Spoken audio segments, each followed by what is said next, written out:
የእግዚአብሔር ልጅ ለኢየሱስ ይሁን። አሜን። ኢየሱስ ጌታ ነው። አሜን። የማናፍርበት ወንጌል አለ። ሰላም አሜን። ሰላም ነው። አቤት ሁሉ ሰላም ነው። በግራ ጨበጥኩ ወይ ይቅርታ ችግር እኔ ቃል ተዳፍኩኝ። ደህና ነሽ? ስላየሁሽ ደስ ብሎኛል። ብሩክ ነሽ።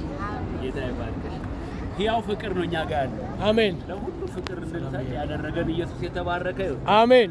እንደዚህ ልን ነው ፓስተር የመጣው ጌታ ኢየሱስ ባርከዋል።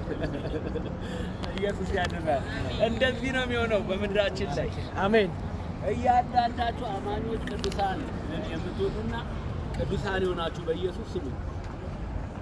አቤት ቅዱሳን ያስተማሩንን ትምህርት ሳትይዝ ቅዱሳን የሄዱበትን መንገድ ልትሄድ ሳትፈቅድ ወዳቸዋለሁ ውሸት። ስለዚህ ምንድነው የሄዱት ብለህ ስትል ሐዋርያው ቅዱስ ዮሐንስ እንደዚህ ብሎ ተናገረ።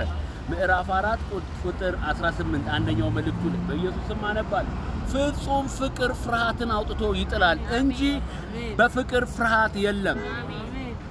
ፍርሃት ቅጣት አለውና የሚፈራ ሰው ፍቅሩ ፍጹም አይደለም። አሜን። ደግሜ ነው የምነግርህ፣ በደንብ ስማኝ። እውነት ለኢየሱስ ፍቅር አለ። እውነት ቅዱሳት የሄዱትን ጻድቃን የሄዱትን ሰማዕት የሄዱበትን መንገድ መሄድ ትፈልጋለህ? ፍጹም ፍቅር ካለ እንደኛ ወጣና አደባባይ ኢየሱስ ጌታ ነው ማለት ጀምር። አሜን። የሰማኝ አንድ ጊዜ ጌታ ነው ይበል። ኢየሱስ ጌታ ነው። ድገሙ እስቲ። ኢየሱስ ጌታ ነው። ድገሙ እስቲ። ኢየሱስ ጌታ ነው። ድገሙ እስቲ። ኢየሱስ ጌታ ነው። አላፍርም በኢየሱስ በሉ እስቲ። አላፍርም በኢየሱስ። ኧረ በደንብ በሉ።